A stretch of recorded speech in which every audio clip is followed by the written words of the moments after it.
I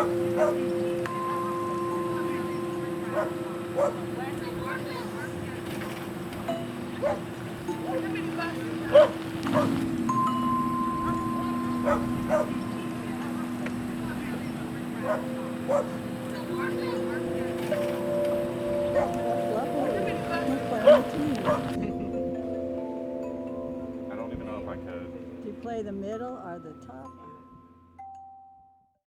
All right, so we're interviewing today Mr. Victor Zachary. We're actually on the front porch of his store. It's called the Santuck Farmers Trading Post. Correct.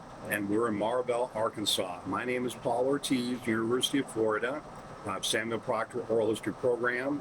And first of all, Mr. Zachary, thank you so much for taking time out of your schedule to interview.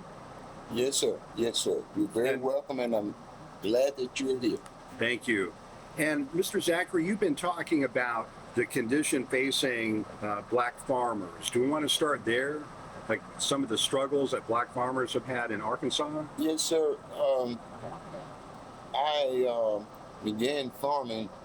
I farmed all my life, but I began farming on my own in the 70s.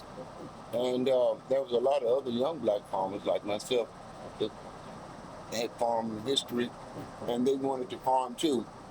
But during that time, it became so difficult for us to receive our fundings that a lot of us had to go out of business. And thus came the Black Farmers Settlement. And today, there has been a second Black Farmers Settlement because there are very, very few black farmers today in an area that is over 50% black population, where we have had thousands of acres that were once farmed by black farmers. There are only a handful today. And one of the reasons for that is our government, the way that they did us. We were told that, yeah, you can get your money, you'll be able to get your loan, and with a lot of other programs, but it might be next week before you get your money, or maybe the next day, or the next day, or the next day. So you go through all of these, you jump through all of these hoops, and by now it's late in the season, so you're behind. And so then you try to catch up, and it's hard to do. And that happened to a lot of black farmers in this area. Yeah, Mr. Zachary, did you grow up, and now some of the questions I'm going to ask you will seem really obvious. Yes, sir. But I just want to ask them because we don't know 20, 50 years from now who'll be listening to this. Yes, sir. So did you grow up learning how to farm on a farm? Can you talk about how that went? Yes, sir. My father, Cleveland Zachary, much older than my mother, married her and took me in, adopted me as his son, raised me as his son. And during that time, I grew up in what you would call a transition. We had all mules when I was a young man. My father raised mules. He farmed with about 8 mules. He had sharecroppers on our farm that helped him to farm. And we changed over from mules and mechanized and got tractors, and we grew. And in this area once it was predominated by smaller black farmers and landowners. And I grew up with that scenario, and most of the family were working people, and the people here that are working people. And it's really hard to see today that people are not interested in doing anything. And I'm trying to spark a little interest with some youth people by growing vegetables and providing jobs for them for the summer. And you can make pretty good money if you go ahead and work picking peas. I have one man that makes $100 every day picking peas, and some days he's done by 1:30. That's pretty good money. And that was last year. And my rate of pay has gone up, so he'll make it look better this year. So I'm trying to encourage some people by maybe, jingling little coins in front of them. So what kinds of when you were growing up on the learning how to farm, what were like the big crops back then? Well, we always, cotton is the number one thing in this area. And I think that's why so many people sell this here, because of the cotton. And I grew up raising cotton. We always grew corn for our families, potatoes, everything that we raised. And so that sort of gave me an incentive to go back in the business to grow food for the public. I've been trying to raise peas and okra and squash and different vegetables, but with not a lot of success. Right. So I'm trying to, with this market, to develop successful markets, and hopefully maybe we can maybe get somebody else, one person else that would be interested in doing something. Okay. So I understand now we're at your store, Yes. Sand Truck Farmers Trading Post. Can you tell me about like what role you see the store playing in the community? Okay. I'm in what we would call a food desert. 3 miles away is Marvell, and there's one Arabic store there. And Elaine in the south is probably about 20 miles. And we don't have anything between here and there. And we don't have anything in this area that provides fresh produce. So I think I can fill up that gap in providing some fresh produce for the area, and possibly give somebody a job. Okay. So I understand that you're a fisherman also. Yeah, well, I like a little fishing, but I don't have time to do it very much. But I have friends that fish, and that's the fish that we had. And we like the flathead catfish because it only eats live. It's delicious, by the way. Yes, sir. Thank you all. Love it. Well, you know, and of course, your mother is being interviewed inside. But I wonder if you could tell me about her, about the importance that she's had in this community. We live in a rural community. The little subdivision that we're in, we're probably maybe about 100 people or so, and we're 3 miles south of a town with about 1,000 people. And predominant area, black people are the predominant race in this area, and most of them are in the poverty area. And so there are a lot of people that hopefully we can affect.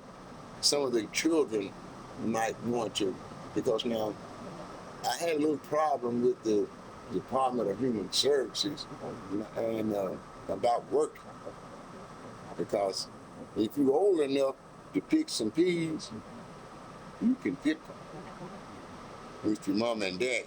No. Okay. I mean, other than that, they say I couldn't use them. But if you with your parent, I started working when I was 6 years old. I was driving a tractor. Mm. So I can't see how now these kids can't work. So I don't understand that. So if I can get one, I know one young lady out there could do it, but if I can get one more that sees the value in going out. I've got some grandchildren. Some of them might work, some of them won't either. But I might get somebody else's grandchild if I don't get one of mine. And somebody else has got to say, you know, we got to go on, man. We just can't settle the South Africans and the Mexicans taking over our world. And that's what's happening now. Right now, people make good money on the farm now. Some people make better than other jobs. A lot of farm jobs pay $15 an hour. And all you do is sit on the tractor and watch the game. When you get to the end, the tractor wake you up if you go to sleep. But it was not like that back when you were a young man. No, And sir. Can you talk about mules? I've always been like really, like I hear people tell stories about mules, but how did you learn how to work? I mean, a mule's not like a tractor. No, a mule, when I grew up, my daddy had 8 mules. And in the morning, my daddy was a real old timer. He was born in 1885. So can you imagine what His mother was a slave. And so I kind of grew up with that mentality. And in the morning, you got to get about 3:30, 4 o'clock in the morning and feed the mule. And then he's ready to go. And he's going to look over the fence until it's time for him to get out. But you do not need a watch for a mule. When you get at lunchtime or dinner time, you cannot get the mule to go back down another road. He is going home for lunch. When he's ready. He's going. He's going home for lunch. And at quitting time, same thing. When you going home, you don't have to do nothing. He's going home. But they're a little stubborn. We tried. We had mules and we had the work horses. And you can't work them together. The horse will be going fast and he'll get tired. And the mule won't be doing nothing. And then after the horse get tired from running so far, then the mule will have to pull. And the horse won't do nothing. But two horses can work together, or two mules, but the horse and the mule can't work together. But growing up that way, and I saw my dad go from the mules to the iron-wheel tractors to going on up to where we got on up to probably, I think he died in 1974. So we farmed until then. And right now we rent our farm out. What year were you born, Mr. Zachary? 1952. 52. Okay. Yes, sir. So you were using mules primarily for like maybe until the early 1960s? Yes, sir. Okay. I know some people here that use mules on up into the 70s. And there were even people here that they didn't even have running water and phones or electricity to on up in the 70s. Because we're a little kind of bit slow because this part of Arkansas is not much thought of because we're so far. So they almost think we're part of Mississippi. And we're the Delta. And we're not as well represented in Little Rock as some of the areas. But we have the history of having some of the best farmland in the world. And that's what we need to capitalize on. I hope that some of the young people here can realize that things are changing now, where we need to provide food for each other more so than having to depend on our other markets, foreign markets. Right. You mentioned the concept of a food desert. And when we've been in Elaine, they've said, look, there's no stores here. There's no co-op here. There's really nothing in terms of, I wonder, Mr. Zachary, if you could tell me, because you talked about the importance of work. When you were a young boy growing up, what kind of chores did you have to do on the farm? You said you started when you were 6. Yes, sir. I was driving a tractor. Now, before, at 6, I was driving a tractor. Now, but before then, on the farm, like I said, my dad had a fully functioning farm. We had everything you can think of: chickens, geese. You got to feed chickens, you got to feed geese, and mules, and cows, and horses, and all those kind of things. So, as a young person, you get a job, or then you got to start with little. You got to start bringing in wood. My mother used to cook in the morning on a wood stove for 6 farm hands. And I'd help her get the wood. My daddy would always go get these convicts to help us work, because my mom had to cook for them every day. So my mother would cook on a wood stove for 6 farm hands. And I'd help her go milk her cow. Right. Before she'd go to the field. And then she'd go to the field. A lot of times pick more cotton than some of the people that were already out there. And she'd keep weights in the meantime. And so growing up on the farm was something that more like an adventure, because I almost felt like a hobbit growing up, because most of the people were my relatives around here. I had a lot of relatives growing up, and it was nice growing up as a kid. We go to all these swimming holes, run the snakes out and go fishing, go swimming. I'm serious. We really run the snakes out the pond to go swimming. Wow. Because there's so many people just jumping in the water and Yeah, you run the snake out. Yeah. And so you get to some branches and you splash.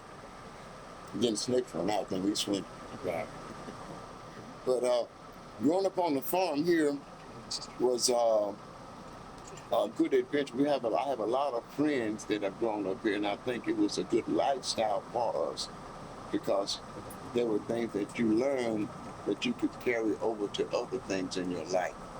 In my life, I've had more than 50 jobs because of some of the things that I learned from the farm, but most of all was the work ethic. Work ethic. So did you learn as a young boy growing up, you mentioned you started driving a tractor when you were 6. Did you learn how to do things like repair the tractor or things broke down? Or? Yes, sir. And like I said, here on the farm, you don't have a lot of people you could call. So we had to try to take care of everything and learn to do everything. So that made me learn to, right now, and I'm not bragging, I thank the good Lord, but there are not many people in this world can do many more things than me.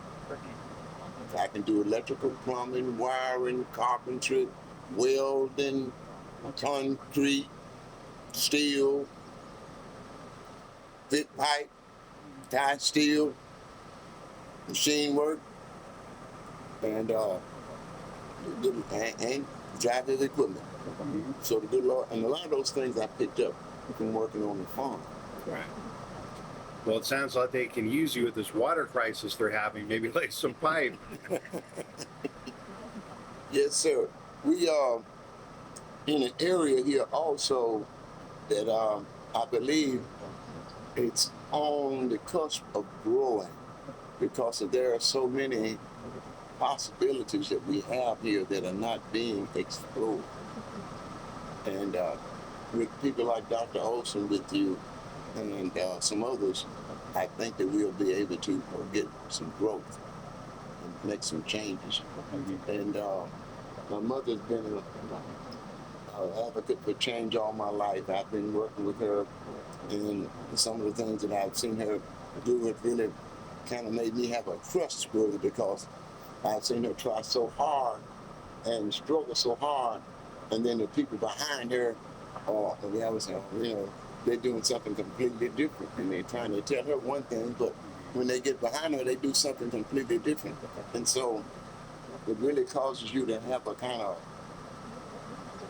a bad attitude about a lot of the politicians and a lot of things that I've seen my mother and others go through with. And me also with our government, because I knew a lot of other small black farmers like myself were not able to get help from the last program. And then there were a lot of people here that got $20,000, $30,000, $40,000, and they got nothing. One man got $20,000 for a car wash. He didn't even have a bucket. Right. So our government, as always, is a little bit overlooking for us, or some of the things that they have to offer us are out of our reach. They don't help us, they're for somebody else. So I think maybe one day people like you and your organization can get our story across to America. By the way, I've written a letter to the vice president when she came in, and I told her, I keep a journal, and I sent a journal for me when I was farming with FHA a couple of years ago, and I applied for my money in February, and they told me everything was okay. So I went back to get my money, and the lady said, okay, you come to get your money Monday, right, this March. So, okay, well now, something went wrong, money, you come back Tuesday. So I go back Tuesday. They said, well now, don't come, it didn't work Tuesday, so just come in Wednesday anyway, but don't call. So when you get in Wednesday, they said, we should have called. It's not here Wednesday, come back Thursday. So I come back Thursday, right? And so I live 20 miles away. I've done this 5 days to try to get my money onward. Take pictures. When you come back, picture. Oh yeah, I'm doing the still camera right now. Okay. And I didn't receive my funding. And so this is 5 days that I'm looking to get my money to farm with, and I didn't receive it. Now this loan is already approved. It's my money in the bank right now. So was it like a farm? This is farm service agency. Okay, farm service agency. And so this not only happened to me, it happened to a lot of little small farmers. So by the time you get your money, you're late. You're late. Because you're trying to use the money to do things like purchase Give seeds. seeds and go to farming with, and you buy everything that you go with. But now you don't have your money. All the other farmers got their seed, their fertilizer, and they're in the field. Right. So you're sitting on the sideline waiting. So a lot of times that has happened to a lot of us. The last big black farmers that went out, that happened. They didn't get their money on time. So after today, it's July. So after June, you start losing a bushel a day for soybeans. So if you don't get your money in time, your yield starts diminishing every day. Mm-hmm. Every day you get lesser and lesser. Wow. And so that happened to a lot of us. So you were growing, so it was soybeans. I used to grow cotton and soybeans Cots, okay. when I was farming at the farmer's home a few years back. Yeah. Oh, go ahead. We'll be spontaneous. We'll pretend you're not even there. Okay. So, but with soybeans, when do you plant soybeans? Thank you. Well, right now we start planting soybeans probably in February. In February. Mm-hmm. Okay. And then probably up until June. So right now, like that field right across there, well, that's corn. That's corn. Yes. Okay. So with soybeans, I don't know much about them. So you say you put them in the ground in February. Mm-hmm. February, March. Well, there you can plant them all the way on up until June. Okay. Yeah, you begin to plant them early now. You can plant them late. And they usually used for oil, and now they're using them for the fuel. Okay. What about the corn? Is mainly the corn here? Is that also like fuel, like Yeah, the corn is ethanol? used for fuel. It's not edible. It's not very good at all. Right? We tried to eat it, but it's so hard you can't eat it. Okay. So there's not much. There's less. Like you took me around, sir, and you took me to see peas, watermelon. You talked about okra. So those are food crops. Right. But to make a living out here as a farmer, it sounds like the food crops don't cut it. No. You really have to do soybean. Well, you got to have a major market, and you got to have enough acreage for this.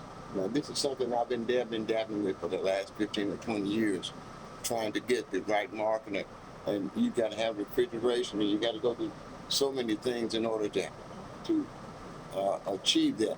This year, I'm fortunate enough to have a contract with the food banks to provide them food, so they will buy all of my produce. Okay. So, along with some growers in Elaine and Dr. Osimo, we're going to try to start this, and we have a 3-year project, and hopefully we can grow into being late, because they have 47 food banks in the state of Arkansas. Okay. And we can provide food for all of them if we have enough. Wow. So you can't be a small person anymore with them. You're going to have to grow. Okay. But you could. So, but if you have, let me see if I understand the business idea. You're one individual farmer. You showed me some of your acreage. Right. But you're really talking about a cooperative. Right. I effort. work towards too. Right. So it would take, like, say 30 farmers working together, maybe. Right. Okay. And then y'all would get together and you'd be kind of like a sellers cooperative to the state, the food bank. Right. Right. And then they would purchase the peas and okra or whatever. Okay. Right. Right. Okay. Basically, that's what I'm working on now. Okay. So that sounds to me like, we talk about like African American farmers back in the day had growers cooperatives, marketing. But then the problem always was like railroad companies, they controlled the storage. Right. The banks wouldn't give people loans on time. They tried to drive black people. We've been talking about the Elaine massacre and how there were a lot of black landowners before the massacre, and then after, right, not so many. So did you, as you were a young man, of course, you grew up long after that.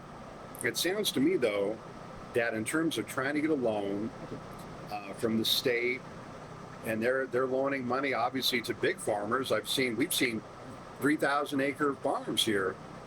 So it sounds to me like there's some segregation that is still in these state agencies or federal agencies. Yes, sir. I'm afraid it is. And it's a bad thing to say, but I have to say it like it is. We have black people now in these spots. It wasn't white people that put me out of business.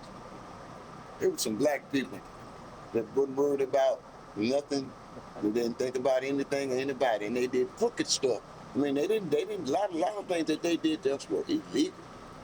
You know, they didn't. They took advantage of a lot of black farmers, and like I said, everybody wasn't messing up.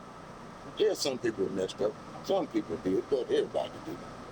And today, I would see that there is a small resurgence. A small resurgence, but I think that the projects similar to this and the people that I'm working with in Little Rock, we might spark some growth because I'm working with the cooperative in Little Rock, and I'll show you the information before you leave, that they're trying to get people together. And I thank the good Lord for them because, as I told you earlier, they were so interested in trying to make this project work with the state.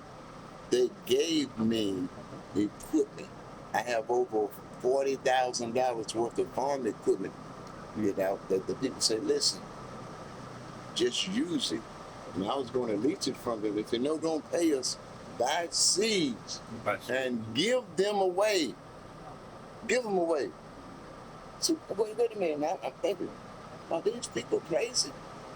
They give me farm equipment to use and then they tell me don't pay them any lease money to buy some seeds and give the seeds away? And that's what I did.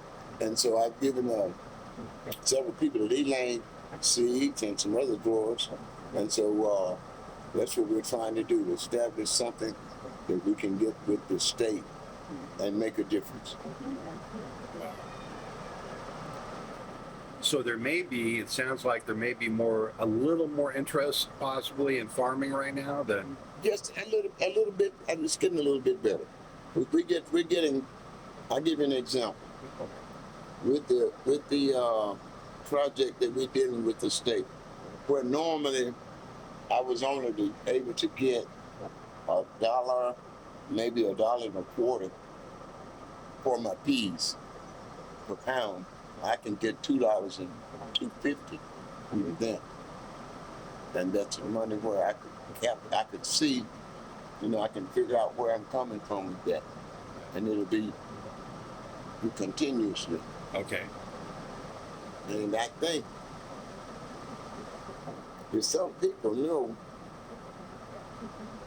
how much money was invested, they would do it. Really? Yeah. But it's a lot of work in it. Yeah. See, most of these farmers, they want to be off and they want to stay in some air conditioning. And then it's hot and hard, but you can make some decent money. You make more money off of this price than you can off of like 10 acres of soybeans. Okay. Soybeans, I imagine, you know, I've seen the big fields of soybeans, and you can just be an air conditioned contract Everything is air conditioned. Yeah. Right now, I have one of our, in the Rich Hour Lane, I have this tractor. I use one of his old tractors because there's no air conditioning on it. Because the South Africans won't drive a tractor without air conditioning. Who does it? They don't, it's hands. Most of his people are from South Africa. South Africa? Yeah. Most of the people here are from South Africa. They work on the farm now. Like white people? Yeah. Yeah. White South Africans. Now, I would think, in my little sick mind, that this is just to extend the prejudice that they have going on. What's wrong with all these Mexicans down here on the border? Yeah. They already know how to drive a tractor and they're already here. So why would they bring white South African people to the They're white. They're white because they're white, yeah. Okay. Yeah. Wow. And they like them. In this little town with 1,000 people population and no people work, There are over 250 South Africans here working. They're provided. They have to get them here. They provide them a home, a house, central heating air. They provide them a vehicle, and they have to guarantee them so many hours for work. Get out. Yeah. 250 South African people live here? Yeah. Just Marvell, don't tell them how many is in Elam. Good night. And when did they start doing that? It's been probably about 4 or 5 years, and they've really been, in the last 2 or 3 years, they've really more and more because they said people don't want to work here anymore. But they started that out because they weren't paying people, so that's why they stopped working on the farm, because they didn't pay anything. Yeah. So now they got to pay, and now they got to South Africa.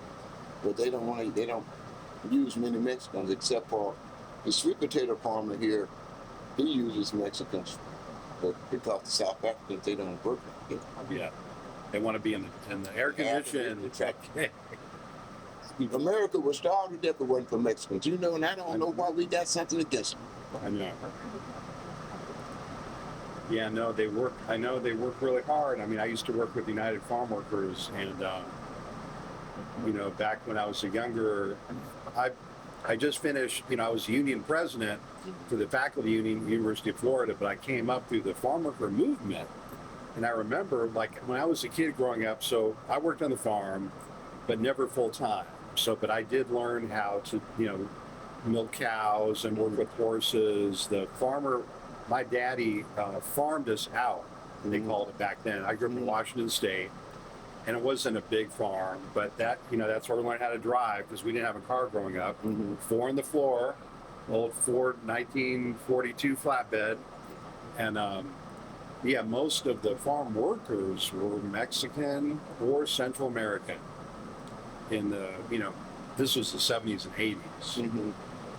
But yeah, in Florida, it's real bad because they just passed legislation against immigrants, and then a lot of the In Florida, what you going? Everybody in Florida, right? You know, a lot of the business people are like, well, we need people to, you know, build houses, work in the restaurants, and cook, everything. and what are we going to do? And then they said, well, you know, Governor DeSantis wants to be president, so he's got to do it. Well, what the heck? Yes, I got my idea about him too. We have to live with him every day. So it's a relief to be out of the state. But you know, a couple other questions I was thinking, Mr. Zach, when you were talking about farming growing up, could you talk about the differences between life as a farmer, say in the 60s? Now well, let me think. You're born 52. So let's say the 70s, because by the 70s you're a young man. Can you kind of go back to the 1970s and tell me about the differences between being a farmer then and say what you knew about life before the war?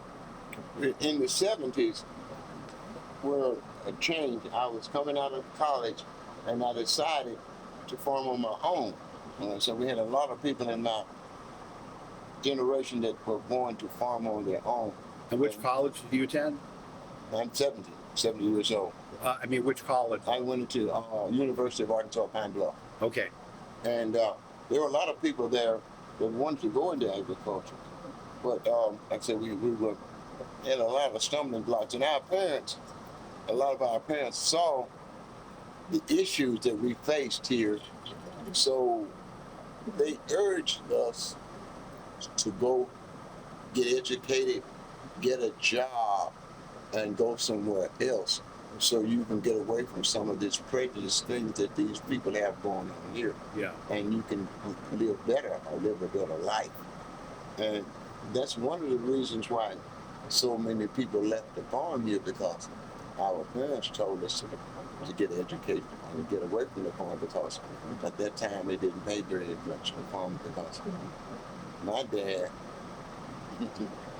had a fit when he had to start paying $8 a day for work for driving a tractor. He wanted to quit farming, paying people $1 an hour. back in the 60s. Right.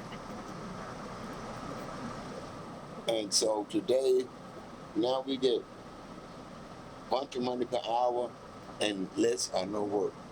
And my effect from growing up, I've had a lot of jobs. I worked in corporate America, and I worked up in with the gas company, and I wore suits and ties every day to work with a bunch of people.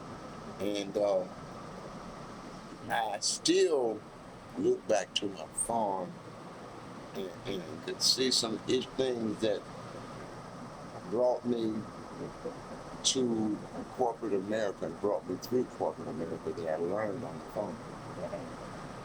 So you went to Arkansas Pine Bluff, and well, let me take a step back, if you wouldn't mind.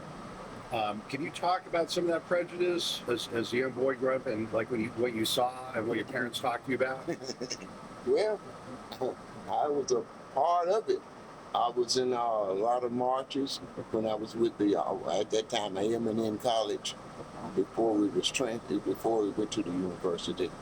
And here we were told just right here that, well, boy, you can go in the drugstore, you know, you go in the back door, but you can't sit on that stool right there. You know, the stool is right there, and nobody's in the drugstore sitting over there on the stool.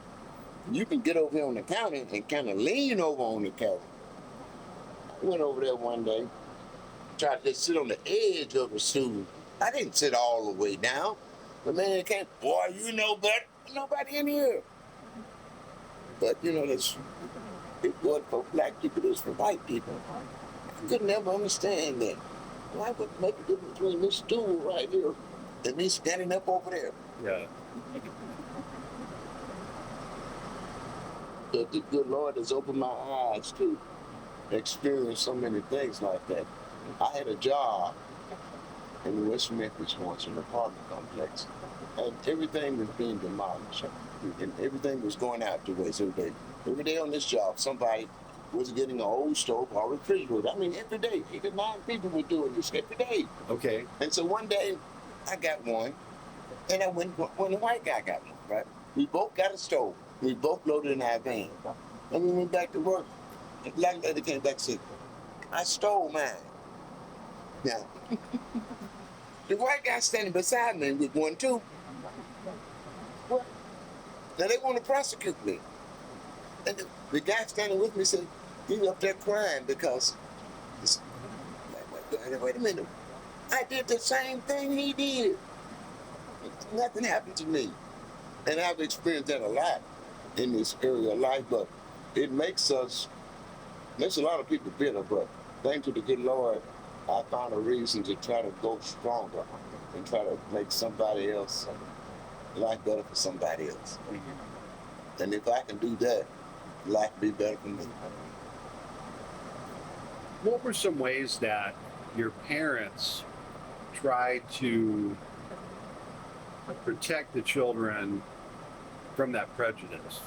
Well, my mother,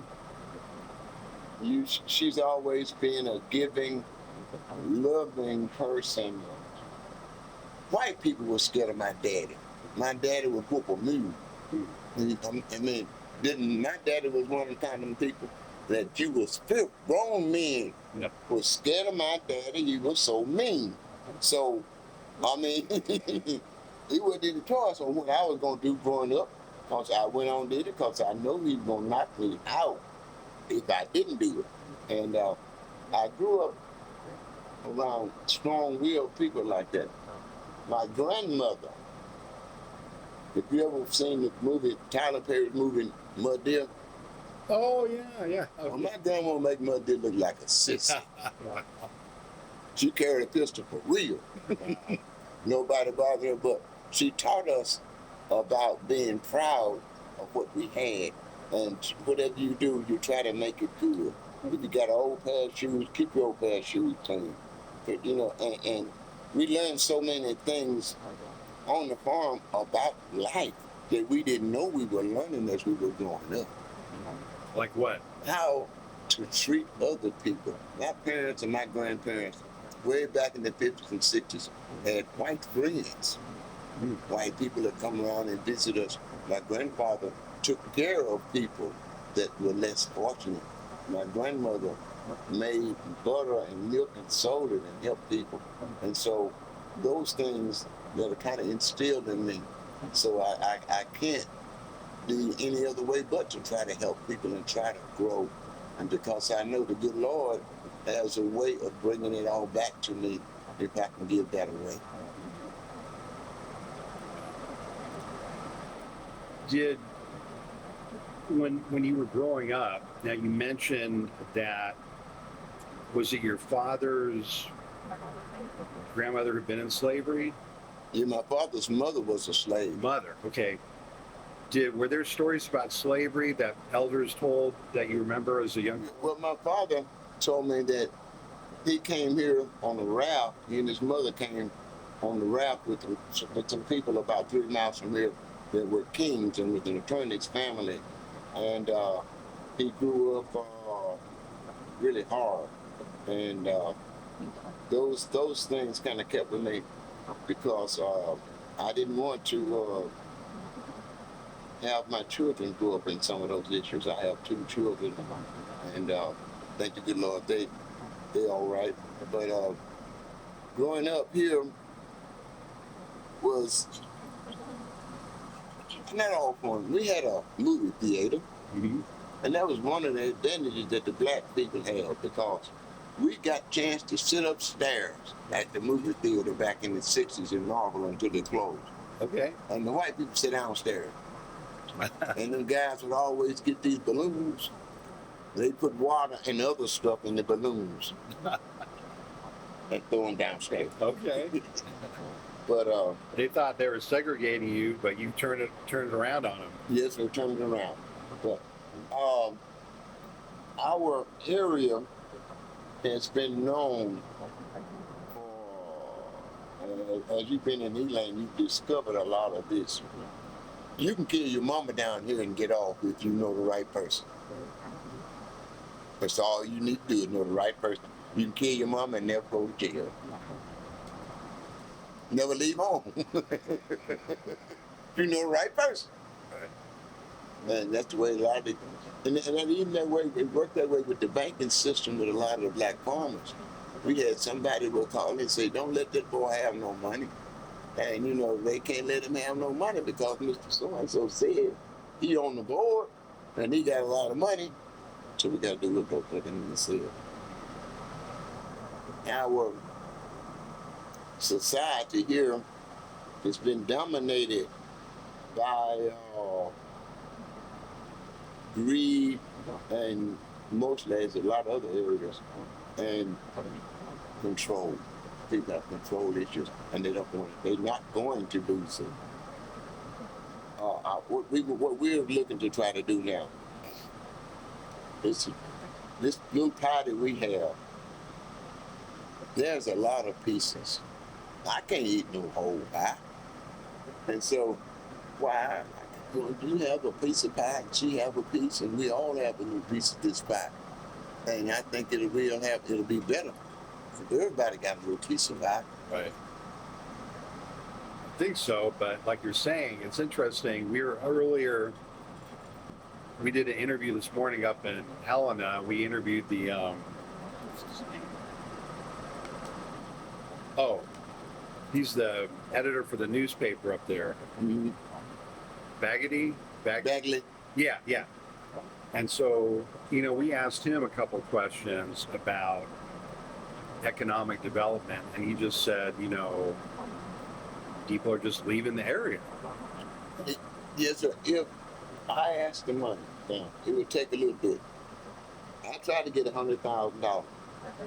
If I had that $100,000 that I asked for this year, right now, I would have 2 or 3 people working up here full time, and I would have plans with this vegetable products to make some more products, and I can grow and get some from people in St. Louis and Memphis and Little Rock and all these places interested in buying produce, and I could pay these people enough money where they want to come work. Okay. Now, some of them don't want to work for no money, but a lot of them, if you say, man, I'm going to give you such and such amount of dollars Right. an hour, they come to work.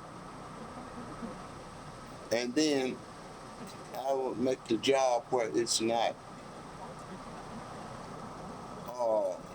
miserable Right. in the way to work.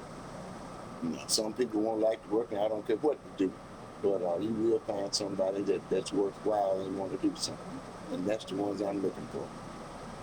They're going to be hard. Got to kiss a lot of frogs to find a princess. Right. Well, do you find, Mr. Zachary, that because you've had this whole life of farming, and so, I mean, you're used to really hard work. Oh, I know I was going to ask you.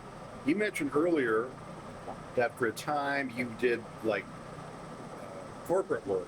Yes, sir. So I assume that when you went to college, like what was your major in college? I majored in agriculture in college, but I was fortunate enough to get a job with Arkansas Louisiana Gas Company at that time. And I was chosen to be what they call an experimental person. They took 5 people and they chose to put us through the company and learn every area. There's nothing about the gas company you could lie to me about, because I had everybody's job in the gas company. If you had a job, I worked it. And so I was there. You ever heard of Whitewater? When they had a scandal a few years back with all. Oh yeah, wasn't Clinton involved in that? Yeah. Well, I was up there working at the gas company and all that. Okay. That involved gas that they had found up in northwest Arkansas. The gas company knew about it, but the government didn't know about it. So the gas company these guys put them in an organization together, and they leased all of this land from the government in northwest Arkansas, and then they turned around and sold the gas back to the gas company. And that's how they made all that millions of money. That's right. I was up there drinking the Sheffield when they did. I used to drink the Sheffield Nelson. He had a lot of days, about 11, 12 o'clock, he wanted to drink. And he, president of the company, got a secretary up there in the office. He said, boy, come on, drink with me. I have trouble getting home from work sometimes. I'd be so drunk. But he's the president of the company. He got me drunk. I couldn't do nothing about it. Right. But I learned a lot from corporate America, and I learned about how treacherous those people are. In corporate America, you can walk in the door to see a man that's coming to help you with your problem. And you tell him about your problem. When you leave out, there's another man standing behind the door that he's your supervisor. And he listened to everything that you just said about him. Right? No. And the man, he just said he's coming to help you, right? As soon as you get on the elevator, he go get the man out the car. You see there? Wait a minute. So I witnessed a lot of stuff like that in corporate America. But today I'm thankful. I'm more peaceful and satisfied. I don't have that much money, but I'm thankful on the farm, and I feel like we got a room to make some. Right. And I don't want to make it all. Yeah. So I understand that recently your mother was honored. Yes, sir. Can you tell me about that? Well, Mom has been working in politics all of her life. Mom has, well, she first started off with President Nixon. And so she's been with she's got letters from President Nixon, Clinton, Bush, and I think she has one from Trump, and she got an award from the Presidential Lifetime Achievement Award from President Joe Biden. And those things, and like I told you, my father owned the area here, the land where we have a subdivision from our storage setting. My mother, the road that you came in on is named after my mother. Okay. And the project where we're sitting is named after my father. So I got to do something. Right. So the road was formally named after your mother. Right. And see, I was going to ask you about that because I never saw any sign. That's Highway 125 from the lane, but it's officially Anna Zachary Pike Road. Okay. Yeah, they should put up a couple of signs. Yeah, that's one down there, but today, I'm grateful that there are organizations that are looking out because there's a small group of people left that are still interested in trying to get some young people interested. I have some grandsons, one or two, that might be interested in it. I've got some teenage grandsons that are not too interested. One of them interested in dogs and women, the other one not interested in nothing. I got some little ones that I might can get interested in trying.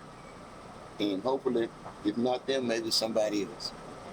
Because it's going to get to the point where we're going to have more and more of our food grown locally rather than having to go to California or some other place to get it. And it's not as good either. No, it's frozen and thawed out, and yeah. Mr. Zachary, you mentioned earlier, I think in college, that you were involved in some like civil rights demonstrations. Can you talk about that? Yes, sir. In college, we were trying to get our Arkansas A&M College from being taken over by the University of Arkansas, and this was in the 70s.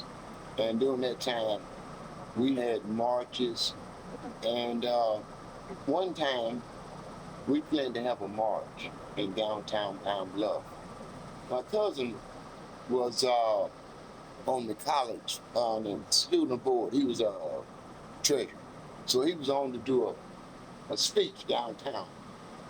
And I've always been worried. So I had a car that time. Kind of looked like a white boy's car. Yeah. So I drove downtown Pine Bluff that morning, and all the stores were boarded up. And you could see people on top of the buildings. Right. And so we could have marched down there.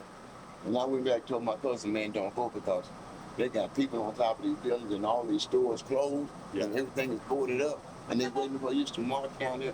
And then one guy come out, and these people sitting up on the corner, they got a 50 caliber machine gun, and everybody coming by. I mean, I see newspaper people, they giving them guns. Everybody walk by, they this police truck, they give them a gun. And we getting ready to march down there. I told my cousin, I said, I'm not going. Yeah. You don't need to go. Yeah. And doing this, one black guy came up with a pistol. And man, everybody mobbed him and said, we can't have no gun. Because you get everybody killed with a gun. So they took that gun out. They took his gun from him. Okay. And we had a peaceful march. Yeah. But we had so many incidents like that. We went to a basketball game in Arkadelphia. And we were winning this game. And man, a riot broke out in the basketball game. Who are you playing? Who's the We team? were playing Arkadelphia. A&M College playing Arkadelphia. Okay. Magnolia, Arkansas. And then during this riot, I mean, people just started throwing chairs. And then all of these police came. I mean, it was hundreds of police. And they just, if you were in the way, you were in trouble. And I saw some people getting hit and burned up. And I mean, stuff was setting on fire. They put you on buses. And I don't know what happened. I don't even know why. I never could figure it out who started it or what it was for. But I know if you were black and you were over there, you were in trouble. So I had to get out of town. And we had a lot of issues like that during that time that caused a lot of problems and a lot of people to be evil and do some things. But Yeah. I didn't see any need for trying to bother anybody about white people that did nothing to me. I didn't know nothing. Yeah. I had more trouble out of black people than I did out of white people. I couldn't kill all of them.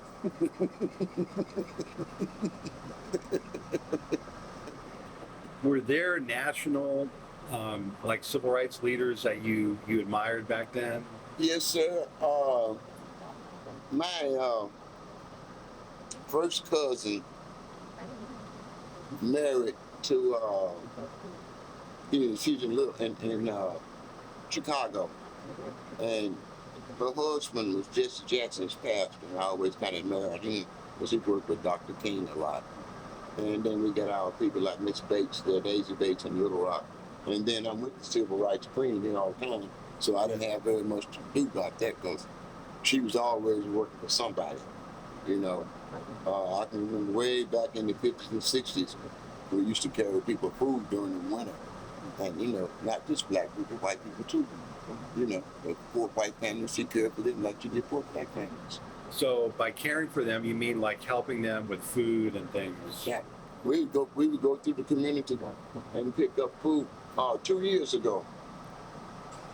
Man, I ain't no Bible thumper, but I'm a believer in the spirit.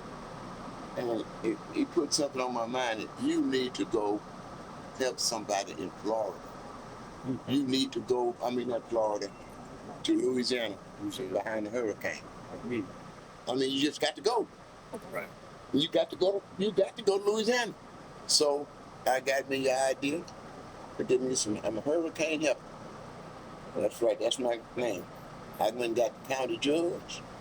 He made me a sign. I went to my mom, local area.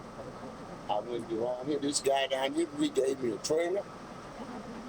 And I had people, I had this place half full of items to carry to Florida. Really? From different people that we asked to help out. And you'd be surprised the help that I got to go to Florida. After the last hurricane. Hurricane Katrina, but after that. Yeah. We hit the last one a couple of years ago. Yeah, that hit Florida hard, and that hit And so we have some people here that are willing, we're willing to help. A lot of us are so misled by our, I won't say who, but they're really misled. But if we have, I'm trying to do the things the right way, led by the good spirit that will affect people in a positive manner. If I can't try to do that, I don't need to do nothing. Try to help the world grow better. You know, I know ain't much I can do, but this one young lady, I quit farming 3 times. And I had quit farming until this one young lady called me from Nashville. She said, Zachary, there's somebody here at this meeting in Nashville that says she got an incentive to get a job from picking peas with you. She learned how to work picking peas with you, and now she's working with the NRCS. So what do you say? And I got a chance to meet the young lady. She grew up on the next street over. Now she worked for the NRCS. She's helped people in Little Rock get $1 million grant on just one program. She has 3 others. And she said she's trying to come back here to help us. She's written 2 papers in college about my peas. Now, why I can't go back to work? If I got one person that help all these other people, I might get another one. Right. Yeah, I might get one more. Wow, that's an amazing story. And then in 1 week, I did the construction work. I work at a town over about St. Charles, about 30 miles away. There's a shoe factory there. While I was working on this store, the young man came in and he said, hey, Mr. Zach, how you doing? He said, man, I got me a job over here now. He said, man, you know, I learned how to work out there in that pea patch with you. I had 4 young men to tell me that in a week. So we got experience working out here with you. I said, what you say? You mean working out here in the pea patch? Help me to learn to get a regular job. And now you working? Yes, I mean. Yeah. So those kind of things, even though I don't make a lot of money out of it, some years I lost money, but the good Lord always survived me here. I'm a survivor. So with those kind of things, with those kind of people, there's not a lot of them around now, but there might be one. Might be one. Wow, that's a great story. So with can you talk a little bit, as you know, we've been in the Elaine Legacy Center and working with Dr. Olson, Mr. White, and some of the people, Ms. Marshall, other folks down there. When you were growing up, did people talk about what had happened in Elaine in 1919? Well, see, we're little. like I told you over here, I'm kind of like, this is kind of like the Shire. I'm like the Shire over here. I thought I would just think most of the people were my relatives that grew up in the area where I grew up in. And most of them on their own land. So now we had a little different mindset from the people in Elaine. Because most of the people in Elaine, a lot of them weren't any landowners after 1992. Right. You see, most of the people here still were landowners. Right. So that made a big difference in their mindset. Right. My grandfather told me he was in Elaine on the day of the riot. And he said, and my grandfather was a very truthful person, he said the riot started about over a white woman. Some black man having something whistling or saying something up to a white woman. And he said they got after this particular black man.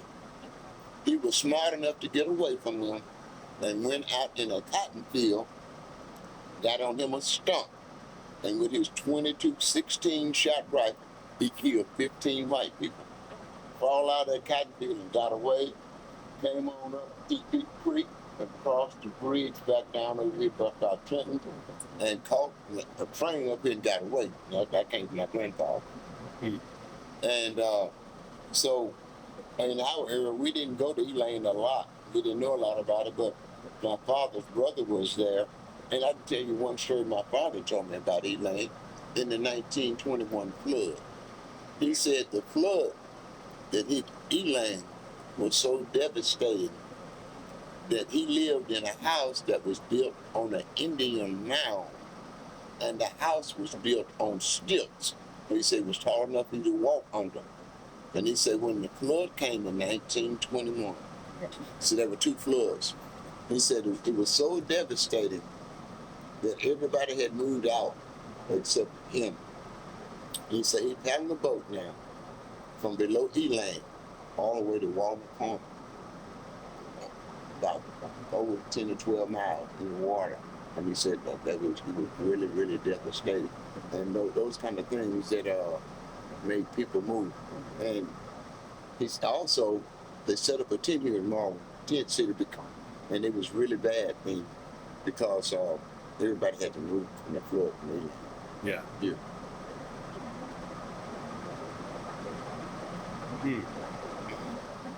But overall, I would like to say life on the farm growing up in the 50s and 60s was a very, very good life.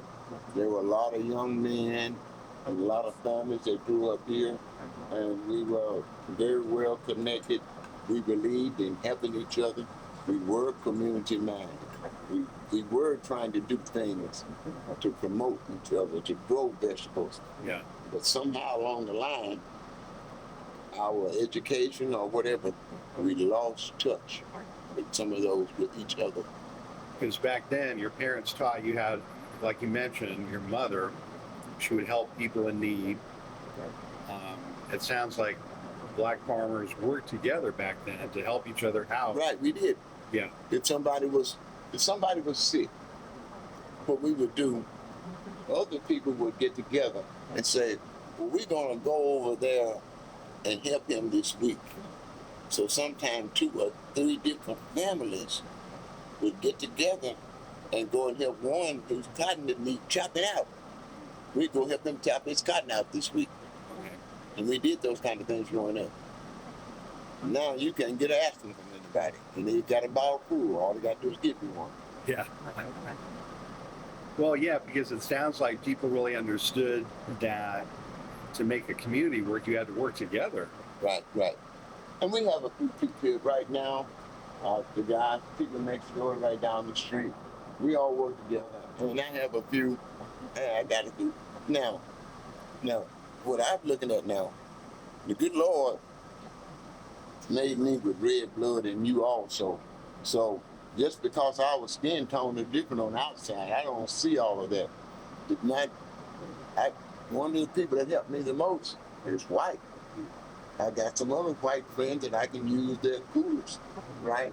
And so all white people ain't bad and all black people ain't good. Mm-hmm. You know, so that's the way I see it. I work with people that say how to work with me. But I do have some very good white backers and things. Not a lot, but a few. A few, okay. That's all it takes. It's all it takes, a few. Back in those days, when you were growing up,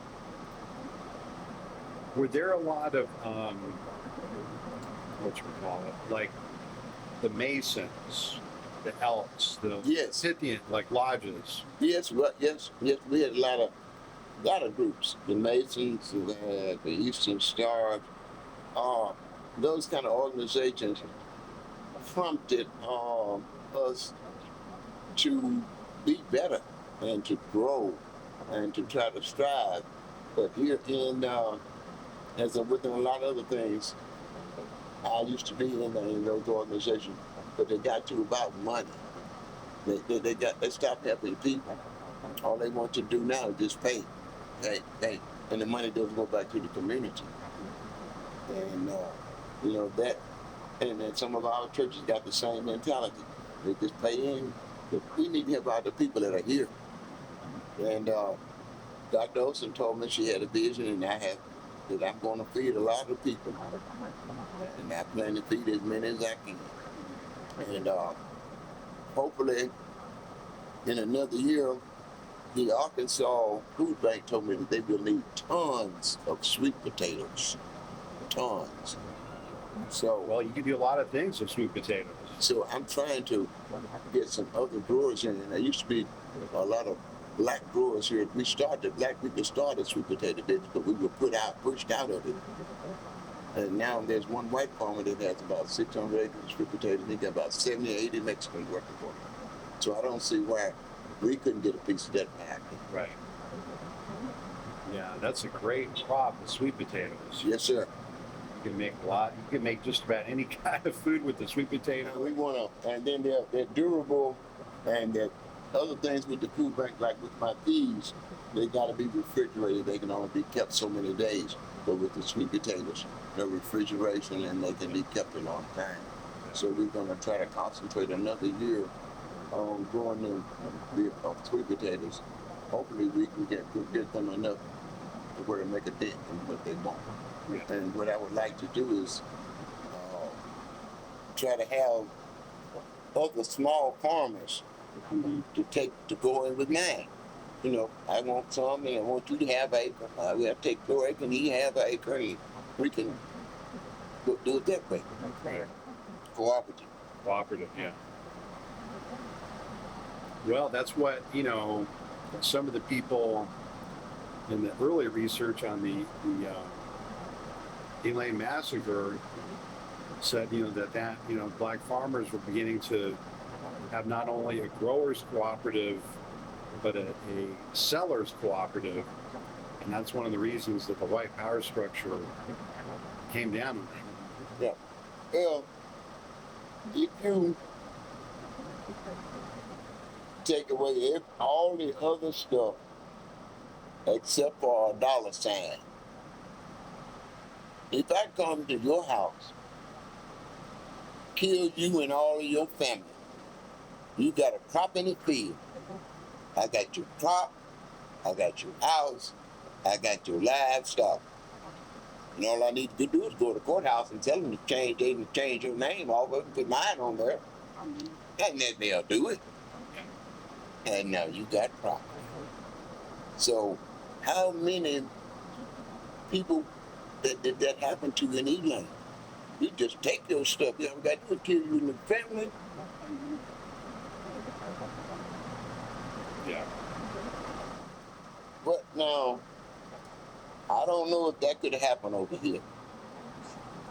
Because most of my folks been pretty well armed all down through the history. All of them, everybody in my family been carrying guns. All I know, my mama, we went to St. Louis a few years back. Uh-huh. My grandmother, my grandfather, and my uncle is a preacher. We got to talk about guns. Everybody had a gun in the car but my mama. My grandma and my grandpa and my uncle too. But we're not going to bother anybody, but we just don't want to be bothered. Okay. So the black farmers up here, they were armed and they could defend themselves, and people knew it. Yes, sir. We had one area down here called Coffee Creek. And black people wouldn't hardly go to Coffee Creek. You didn't go to Coffee Creek unless somebody knew you in Coffee Creek. You wouldn't go down there. Because some people gonna start coming out with their guns and they gonna get ready to run you out or shoot you. Wow. There's some areas like that around here. Because the Yeah. one thing about it, Now, were they farmers? well, some of them was farming and some was bootleggers. There's a lot of bootleggers around through here too. And the bootleggers, they didn't they didn't take no chances. Yes, sir. I grew up around bootleggers and I used to haul all the stuff for them and didn't know it. Man sent me to the store to get him some sugar. He'd give me $2. Man, I thought I had something. I buy his sugar, 5 pounds of sugar, 10 pounds of sugar costs 50 cents. And I get the corn, the shots, cost 75 cents. So he gave me $2. So I got 50 cents or better to play with when I go to the store and bring him all this stuff back and take it down to the still. He told me he was just warming water. I believed him because I was a young man. He said, what you doing, Mr. Willis? I was eating the white water. And then I smelled it. Smelled right. I got a little bit of it carried on to my daddy. And when I let my daddy see it, my daddy grinned. I ain't never seen my daddy grin in my whole life. I'm about 18 years old. He grinned over his whiskey. He know the man back there making whiskey behind our house. Yeah, but it was just one of our farm hands, and at that time, everything was all right on the farm for us because we didn't know. It was acceptable for us to not to go in the front store, in front of the store. It was okay to go in the back. We got our own area to go in. The other people got their area to go in. We satisfied going in and out. And one of the things that we really lost as black people during integration was our schools. We had teachers that cared about us, that wanted to see us progress, that wanted to try to make us study to get to a lesson, tried to do things to make you a better person. But when we changed over school, now we just, you ever seen Pink Floyd's video, Another Brick in the Wall? Yeah, we don't need no education. Yeah. Well, that's where we were. We just another brick in the wall. Yeah. Just running you through there, you know, don't care what you do or not. And so we lost a lot of that. Yeah. Well, he used to say there's a difference between education and teaching. Right. And see, our area has been, if you think about it, I know you were studying about it, but our area has been dominated by people, and we're doing it again with our school system.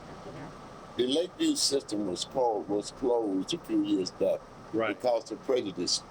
The black lawyers, I know them personally, beat the state over funding issues because we were not being funded at schools in northern western Arkansas, and they won. So in retaliation, and those lawyers forward from this area, they closed the 2 black schools in the areas where the lawyers live. They closed one high school to make it look like it was legal. Yeah. But they closed the Lakeview and Elaine school. Yeah, that's what I don't understand, because I asked someone, I said, well, did they close the school because there wasn't any kids? They said, no, there were 700 kids in that school. No, they closed the school because the black lawyers won and the people had to retaliate, and they retaliated. They didn't care nothing about no kids. Right now, our school is in jeopardy. The kids from Elaine already got to ride far enough to come to Marvell, and now they want to do something else with these kids? Come on. Because some people in Little Rock want somebody else, and they don't care nothing about no kids. Yeah, it didn't seem right to close those schools down. I mean, once you close the school down, you cut off the lifeblood of the entire community. Yes, you do. And that's what has happened here. And like I said, we need a shot in the arm. And somehow, I don't know if I'll ever see it, Dr. Olson will, but we're working on trying to get some things to come back. And I believe we will. That's A little bit at a time. Journey of 1,000 miles start off with one step. right. Well, Mr. Zachary, I've taken up over an hour of your time, and I know you're a busy man, so I really appreciate it. All righty, sir. Were there any things we didn't talk about that you wanted to say, or any reflections? Or I would like to say I thank you all. I'm a 70-year-old black man, and I've been experienced with a lot of things in my life, and I appreciate the opportunity to share some of my life experiences and hope that I can say something that will promote or inspire somebody else with the blessings of God, because without his blessings I would not be here today and able to make this work. And I thank you very much, Paul, for having me here. yes, sir. Thank you. All right. Yes, sir. So I will hit the stop button.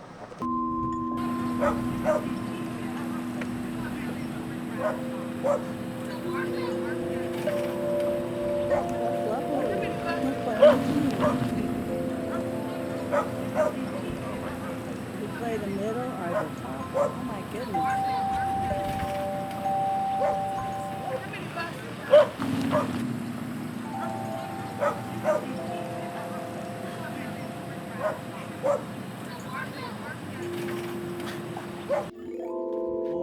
That was nice.